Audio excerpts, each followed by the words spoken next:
June, the end of May, right before June, and that's how you got the name June? Right. You know, so that was how your parents got your name. They named you June. Well, let's go back. 1932, Park Avenue, New York, Lenox Hill Hospital. Lenox Hill Hospital.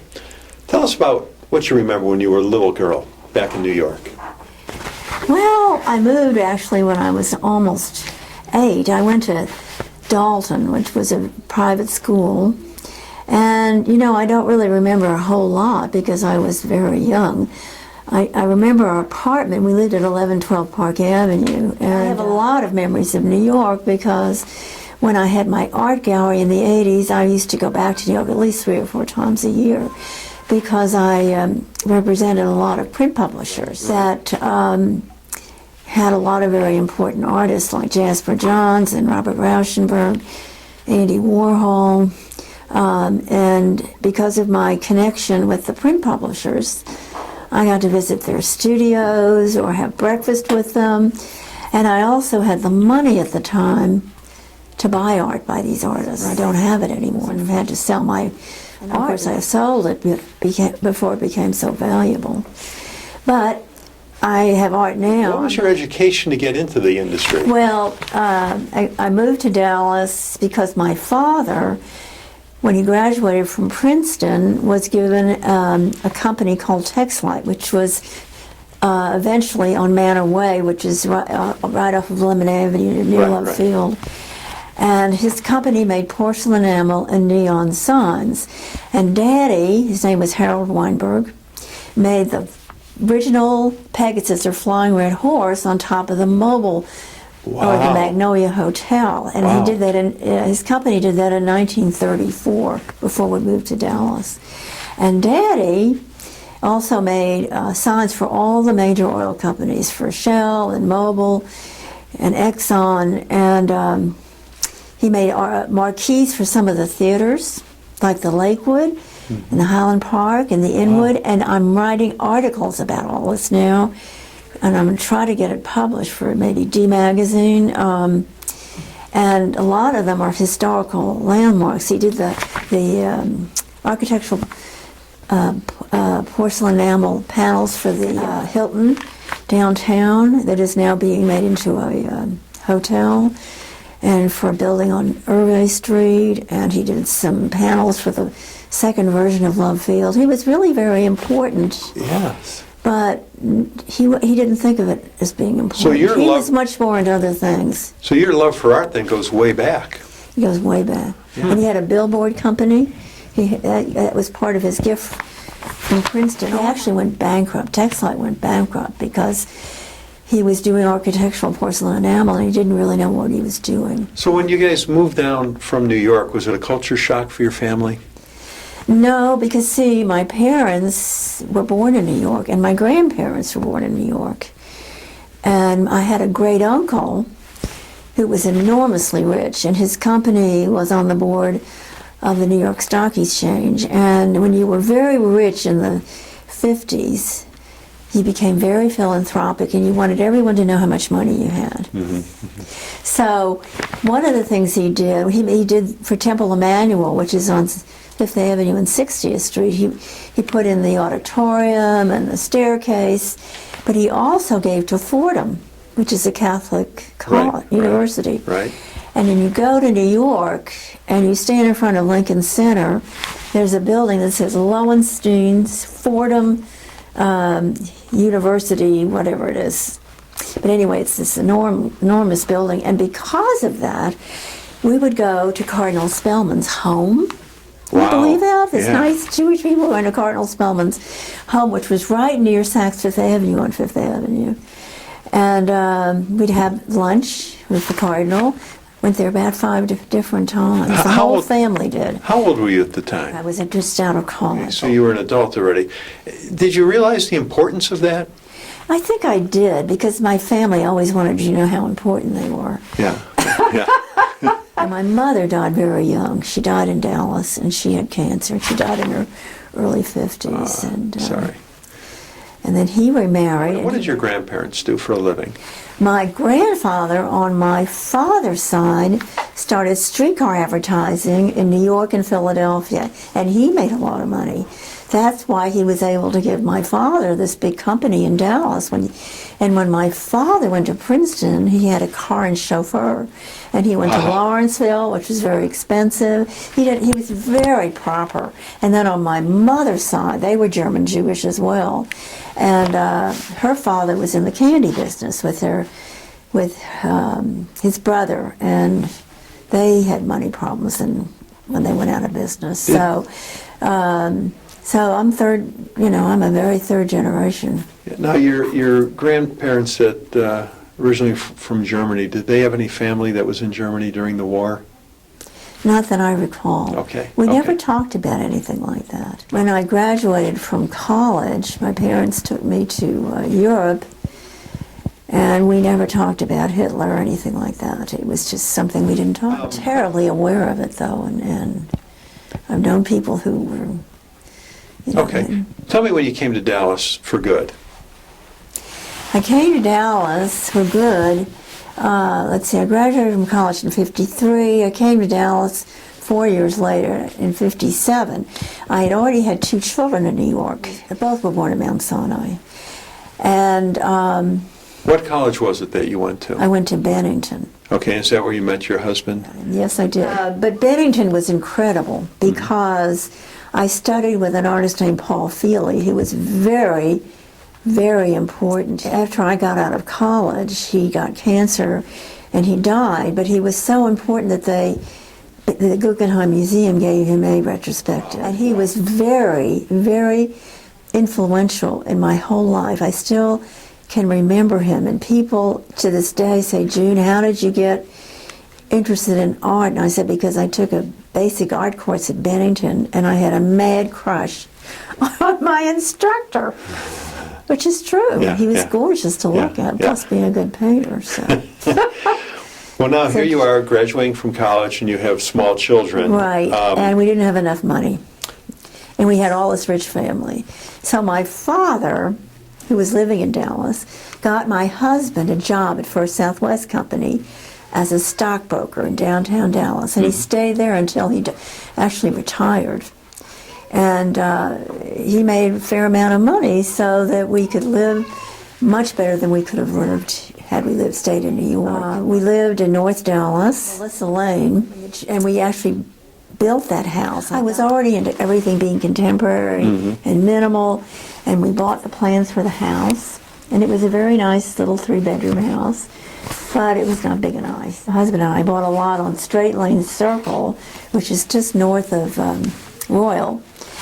And I looked and looked, and I fell in love with all these architects who I wanted to build me a contemporary house that I could afford. And I finally found one. It's a stunning house. It's still there. Mary McDermott has lived in it about 15 years. It's a stunning contemporary house. And I sold it when the kids got, grew up. How did you keep yourself active? Well, when I lived in my Straight Lane house and on Melissa, I had 3 children in 4.5 years.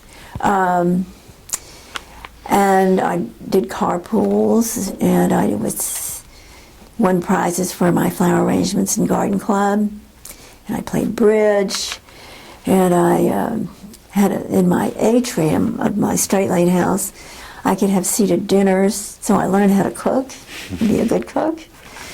And I had an organic garden, and because I was already beginning to be a vegetarian. When I was like about 8, my parents, for the summer, took me to a dude ranch in Montana, and they had a steer that they shot, and they dismembered all in front of me, and it was so horrible. And I was supposed to eat the meat, and I couldn't. I've never really wanted to eat meat since, and I was like 8 years old. Okay. After my kids started to get bigger, I knew I had to have a career. That was not my lifestyle. Right. My children all 2 went to college and 1 didn't. 1 was a flower child, and she lives in Leander, which is south of Austin, and my oldest daughter got 3 master's degrees, one from Plan 2 in Austin, the University of Texas, and 2 at Yale, and my son went to North Texas. But I sold the house, and I went to North Texas myself, and I learned how to be a commercial interior designer, which I did for about 8 years. And because my father's second wife had started the Republic Bank, I had clients in the Republic Bank. I officed in the Republic, actually in the tower. It was a little copy room, and it was all windows, and that was the time when if you had a copy machine, you had black drapes all over your windows. So I rented this little room where they had the copy machine, took all the thing off the windows, and it was the most gorgeous office because it overlooked downtown Dallas. Oh, that is and I only had to pay $400 a month. Yeah, now, when was that? That was in the 70s. Oh, but times have changed on that rent. You think? Oh, I'm sure it has. Now, your dad remarried Helen Florence. Right, and her father was Rabbi Leibowitz. He was one of the major rabbis at Temple Emmanuel. Okay. And my children were confirmed. Are you talking about Temple Emmanuel in New York? Or Dallas. In Dallas. And you had a connection to Temple Emmanuel in New York also? Because of my uncle, great uncle, having built the staircase, and it's got his name on it. It's a gorgeous. And the other thing that Temple Emmanuel in New York has is that their cemetery is in Westchester County. And my parents and grandparents have a crypt in that cemetery. And the thing that you don't realize, which is fascinating, is all the New York Jews that you never thought were people you never thought were Jewish. It's really fascinating. But that's where my parents are buried. And I want to be cremated. Let's go back to the 70s. Let's talk about your career now, going back from there. Right. Well, I had worked for a very prominent architect first. His name was Thomas Buziotis, and I worked for him for almost 3 years. And I have to tell you a cute story. I went to Fort Worth yesterday with the man I see all the time, and we were in the Amon Carter, and there's a sign that says "Gift of Bates Container." And I said, "Oh, I know them." And he said, "June, how do you know them?" And I said, "Well, when I was single, I was told you could really meet interesting people at the Unitarian Church on Preston Road." So I go in there, and the first woman I meet, her name is Betty Bates, and she says, "What do you do?" And I said, "I'm a commercial interior designer." And she says, "You are?" She said, "My husband needs someone like you. He's got a factory in Arlington." And this is funny because he made cases for meat and stuff for the grocery stores, but he wanted his factory, he wanted art on the ceiling, and he wanted very contemporary furniture in all his offices, and I ended up doing their homes, and it was just wonderful. And I got that. I love getting business in funny places. Now, your second husband was a Methodist. How did that affect you? Not at all. He was fabulous. His name is Oliver, and I was married to him for 19 years, and I used to go to church with him. And never bothered me. And we're still very good friends. Yeah. But also in the 70s, you became a writer for D Magazine? I just wrote one article. Okay, just the one article. I knew a woman named Barbara Onsbrook. She wrote for D Magazine, and she asked me to write about all the architecture in Dallas. So I wrote about a house on Swiss Avenue and a church on Gaston that had been made into a home for an artist. It was kind of interesting. Now, that was my first attempt at writing, and I must say the whole article was rewritten. But that was okay. But it was the cover story, which wasn't all bad. Now, what helped you become a strong believer in God? My second husband, he was very religious. What made me really religious was about 4 years ago when I was so desperately sick. And I had 5 major surgeries, and I was in and out of Baylor almost over 6 months, 3 months here, 2 months here. and I was so desperately sick. And it really made me believe in God because he pulled me through. Yeah, yeah. Because I would say to my doctor, especially to my internist, you know, I want to die. I am in such pain, I can't stand it. And he would say, no, you're going to make it, June, you know. And I think that's very important. And the man that I date now is very religious. He's Episcopalian. And then I had a man in between who was a devout Catholic. So I've always been attracted to very religious people, but I'm not particularly Jewish. Let's talk about your contemporary art career back in the 80s. Oliver was very influential. In fact, he and I went to New York. He had to give a seminar, and we stayed at the Essex House, which is not far from 57th Street. And I took him to a lot of galleries, and we went to a gallery actually down in Soho, which was run by a woman named Mary Boone, who's a very, very important dealer. And she remembered me from years and years ago when I lived on Straight Lane, and I bought a painting from her. And he was so impressed that I knew this woman, and he said to me, June, you ought to open an art gallery. So I went back to New York, and I went into Castelli. Leo Castelli was one of the most important dealers in the world. He showed people like Rauschenberg and Andy Warhol, and he discovered Donald Judd, Ellsworth Kelly. He discovered all these very important contemporary artists. And I visited with his wife, who had a print gallery on Madison Avenue.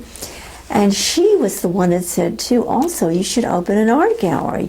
There are not enough art galleries in Dallas. So she introduced me and my husband to this woman who had a studio in East Islip, New York. And she had a print shop, and she made Jasper John's first lithograph in 1970.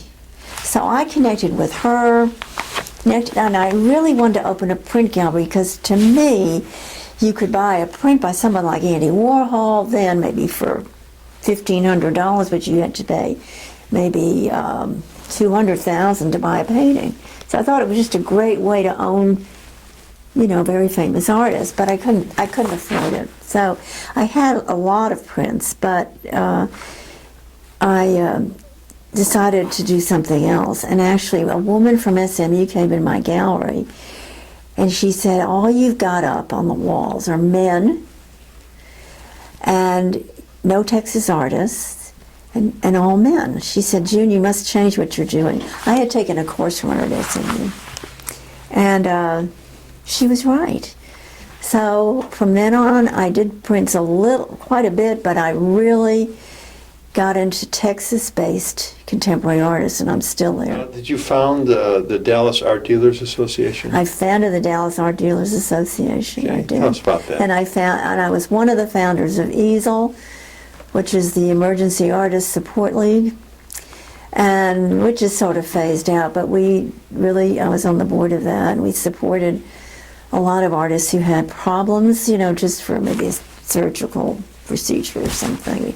It wasn't long term, but it was really wonderful organization. And now you're still active professionally. Tell us about what you're doing now. Well, after I closed my gallery, I worked for Frito-Lay for 5 years, and I did educational art exhibits for them. And also, while I had the gallery, I taught at SMU for 4 semesters on collecting contemporary art. Mm-hmm. And I realized on my 40-year career in art how curious people are about contemporary art and really how little they know about it. So, and I knew about all these fabulous Texas artists because Texas, not only is it big, but it has basically good climate compared to living in New York or living in Los Angeles. You can live in Texas much less for less money. And there are museums all through the state. And it has all these University of Texas colleges in cities all over the state. And so it's just full of really good artists. And the one thing that I'm very proud of is that I have an extremely good eye, and I'm very good at discovering unrecognized artists. That's what I love to do, and that's what my ebooks are about. I tried so hard to get my books published, a hardcover book published on Texas artists, and I was turned down by everybody. When I realized I could self-publish an ebook for maybe $1,000, I decided to do ebooks. Well, of course, it's such a new medium that most people who are interested in art don't know what in the world how to get to an ebook. They've been out now for about 1.5 years, and they're selling better. And I'm on Amazon, and I'm on everything. Oh, it's all so confusing to me. But I want to stay up to date, you know? I want to do the right thing. So what are your goals for your ebooks then? To really let these artists become well known. And I've worked for 2 magazines. One was online, and then one was a printed magazine, and I'm trying to get a job with another big magazine right now because I'm learning how to be a better writer. I just think these artists should be known. And because you go to New York or you go to Europe and nobody knows much about most of these artists. Now some of them, you know, have shown at the Modern and have shown at the Whitney and the Guggenheim and in Austin, and you know, there are a lot of them they're almost all faculty, and very, very bright, and so you know, it's just to nurture their careers, and it's interesting because a lot of these people, since I put them in the ebook, even are becoming better known because people are reading those books. Now, you know, your achievements have been many over the years. Have you been rewarded in any way? Yes. I have 3 American Institute of Architect awards. When I lived with Oliver, I lived on the Katy Trail, and we got 2 architects awards for one of the residences. We built actually 12 houses on Katy Trail because he owned all his property, and when we moved on the Katy Trail, the train was still running. And I was put on the board, and of course now it's going to be amazing. It's probably going to go all over Texas at some point long after I'm gone, but that was a very big project of mine to work on the Katy Trail. I love that. And then I was on the board of Planned Parenthood. I mean, these are honors in a way to be put on these boards. And I was on the board of the Dallas Zoological Society. And I gave a party for the opening of Wilds of Africa with for Jane Goodall. And then I was very active on the Dallas Museum of Art. And I ran Friends of Contemporary Art for 2 years, and I got 60 new members to I think they were 30 when I started it, and I raised $75,000, and we bought the most gorgeous Anish Kapoor, which is probably worth $1.5 million now. And I did Beaux-Arts Ball, I did Art for Sale, and did all Texas-based artists.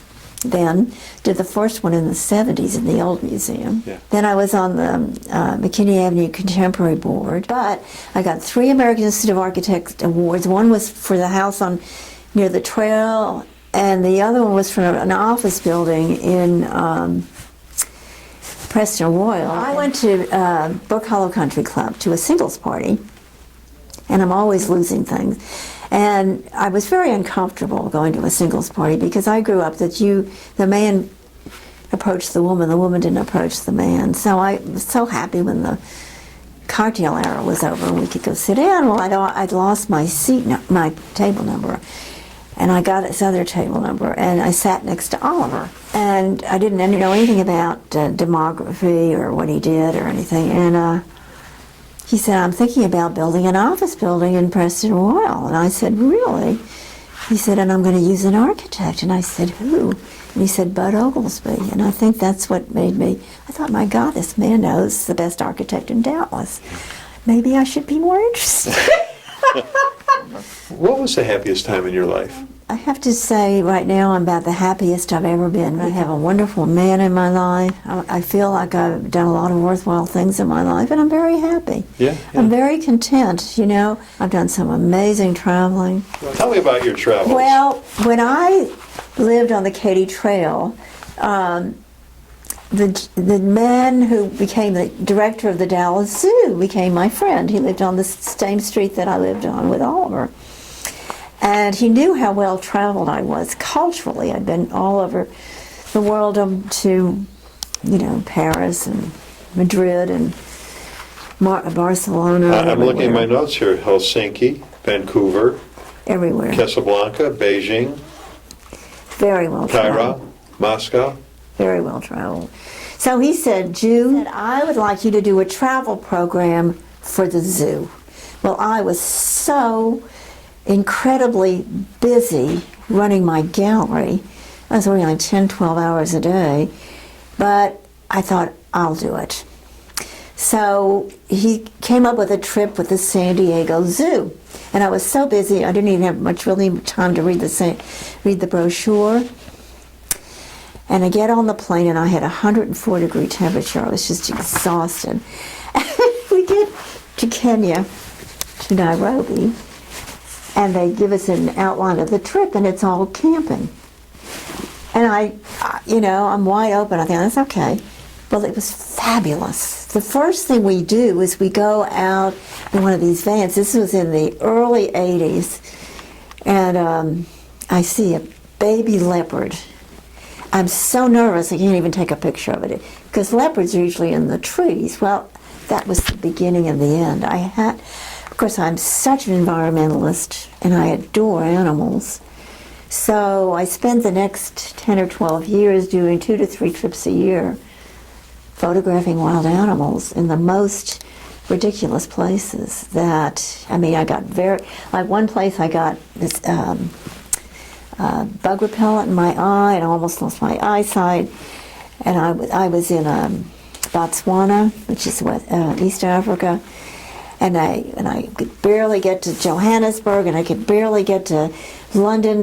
British Airways took me to the doctor, and he fixed me. He said, "You won't lose your eye," and he bandaged my head all up. And I get off the plane in Dallas, and my husband is hysterical, because all my trips, like I whitewatered at the base of Victoria Falls, they don't even do it anymore. It's the most dangerous falls in the world. Mm-hmm. And I almost got killed because one passenger in this big rubber raft, we'd already gone down like 10 falls, and he wanted to get out, and they tied the raft up, and the raft fell and went all the way down, and I barely got onto a rock. And then I had to climb all the way down to where the raft was. I had to climb out of the falls. My God. But you know something? It's the most wonderful thing. I'm so strong. Even in Patagonia, oh my gracious, it was the last day. Every morning they would rate the hikes, the easiest, a little bit harder, hardest, and I always took the easiest. And we start off, and everything's fine, even though it's very high. Mountains and all this stuff. And it gets to be like 2 o'clock, and the trail ends.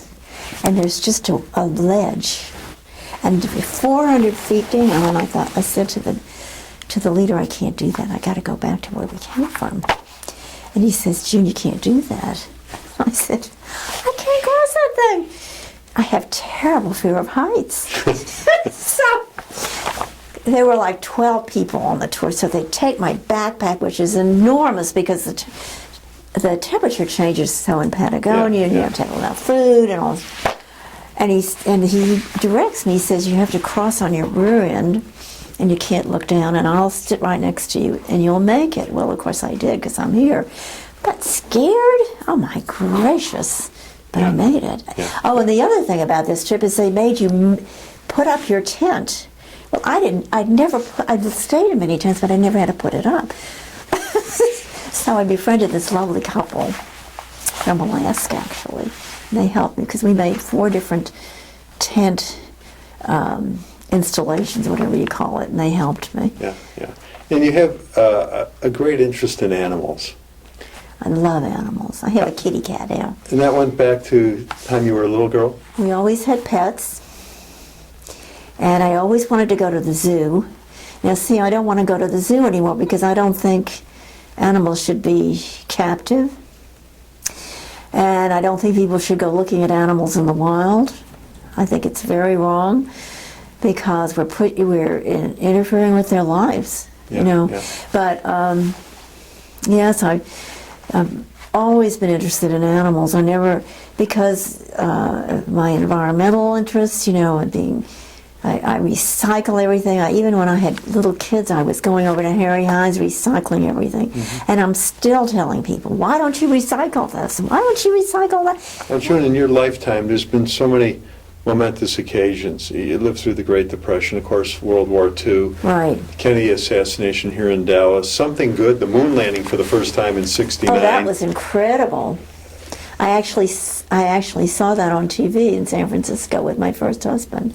And I saw Kennedy being shot because I was in the department store buying a TV for my kids. Oh, wow. I try to be cheerful and happy, and Yeah. that's the way you have to be. Well, you have 3 children. What advice do you want to leave to the next generation? Well, just stay optimistic and be honest. Don't lie. Don't steal. Don't do any bad things because you always get caught. Well, good job today. Thanks for doing this. You did wonderful. Well, thank you. Much better than all right. It's very, very good. Thank you.